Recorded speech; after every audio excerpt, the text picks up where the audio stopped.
Iran में रविवार यानी 5 जुलाई को कुछ ऐसा हुआ जिसने पूरी दुनिया का ध्यान खींच लिया। तेहरान की सड़कों पर लाखों लोग जमा थे। मौका था उनके दिवंगत सर्वोच्च नेता अयतुल्लाह अली खामेनी के जनाजे का।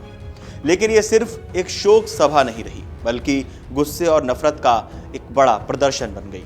भीड़ के सामने लाउड स्पीकर पर एक कवि मोहम्मद रसूली बोलने आए। उन्होंने सीधे अमेरिकी राष्ट्रपति डोनाल्ड ट्रंप का नाम लेकर एक तीखा सवाल पूछा, दुनिया का सबसे बुरा इंसान अब तक जिंदा क्यों है? ये सुनते ही लाखों लोगों की भीड़ जोश में आ गई और जोरदार नारेबाजी शुरू कर दी। फिर रसूली ने कहा कि अब दुनिया में ट्रंप के लिए कोई सुरक्षित जगह नहीं बची। भीड़ ने फिर तालियों और नारों से इसका समर्थन किया। इस दौरान माहौल इतना गर्म था कि लोग लगातार अमेरिका मुर्दाबाद और इजराइल मुर्दाबाद के नारे लगाते रहे। यह पहली बार है जब किसी बड़े सार्वजनिक मंच से खुलकर अमेरिकी राष्ट्रपति की जान लेने की मांग की गई हो। पूरे शहर की दीवारों पर ट्रंप और इजरायली प्रधानमंत्री नेतन्याहू को मारने की मांग वाले पोस्टर भी नजर आए। इस जनाजे में धार्मिक और राजनीतिक दोनों तरह के बड़े चेहरे शामिल हुए। 97 साल के शिया धर्मगुरु अयतुल्लाह जफर सुबहानी ने तेहरान की मशहूर ग्रैंड मुसल्ला में नमाज जनाजा पढ़ाई।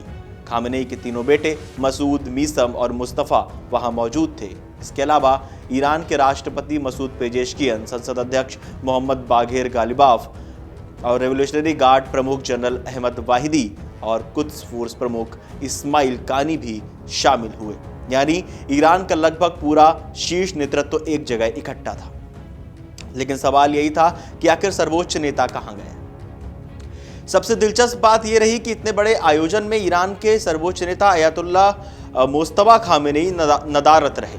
वहां वो दिवंगत खामेनी के ही बेटे हैं। बताया जा रहा है कि वो किसी गुप्त और सुरक्षित जगह पर छिपे हुए हैं, क्योंकि उसी हवाई हमले में वो भी घायल हुए थे। बताया जा रहा है कि वो किसी गुप्त और सुरक्षित जगह पर छिपे हुए हैं, क्योंकि उसी हवाई हमले में वो भी गायब हुए थे जिसमें उनके पिता की जान गई थी। इजराइल ने पहले ही उन्हें निशाना बनाने की धमकी दे रखी है, इसलिए सुरक्षा कारणों से उनका सार्वजनिक तौर पर सामने ना आना समझ में आता है। गौरतलब है कि अयतुल्लाह अली खामेनी दशकों तक ईरान की सत्ता के केंद्र में रहे।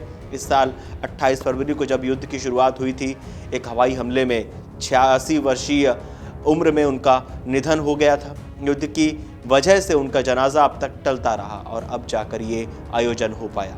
इस मौके ने ईरान के नए नेतृत्व को दुनिया के सामने अपनी ताकत दिखाने का एक मंच भी दे दिया। ठीक इसी समय हजारों मील दूर वॉशिंगटन में डोनाल्ड ट्रंप अमेरिका की स्थापना की 250वीं वर्षगांठ के मौके पर भाषण दे रहे थे। उन्होंने अमेरिकी सेना की जमकर तारीफ की और दावा किया कि अमेरिका ने ईरान और वेनेजुएला दोनों की सैन्य ताकत को बुरी तरह तबाह कर दिया है।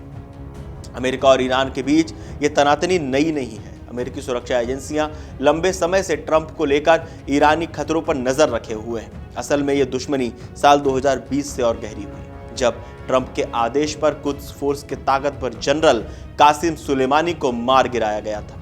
ईरान उस घटना को आज तक नहीं भूला। अब सवाल यही है कि आगे क्या हो सकता है।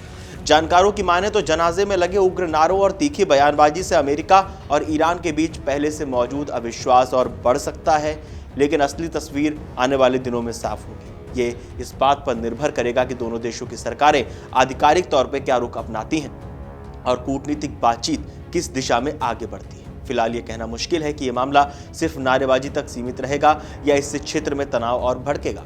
एक बात तो साफ है, खामेनी के जनाजे ने न सिर्फ ईरान के अंदर की राजनीति को उजागर किया, बल्कि अमेरिका ईरान के रिश्तों में आगे क्या होने वाला है इसकी एक झलक भी दे दी है। और किस तरह से ये जो पूरी कहानी है, ये जिस तरह से पीस डील की जो बात चल रही है, जिस तरह से अमेरिका बार बार डील की बात कर रहे हैं, ट्रंप डील की बात कर रहे हैं, तो क्या कुछ हो सकता है।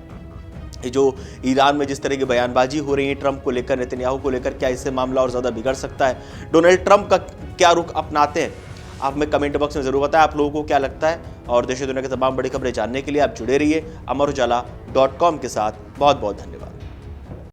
अगर आप ये वीडियो YouTube पर देख रहे हैं तो हमारे चैनल को सब्सक्राइब कर बेल आइकन दबाएं और Facebook पर देख रहे हैं तो हमारे पेज को लाइक करें।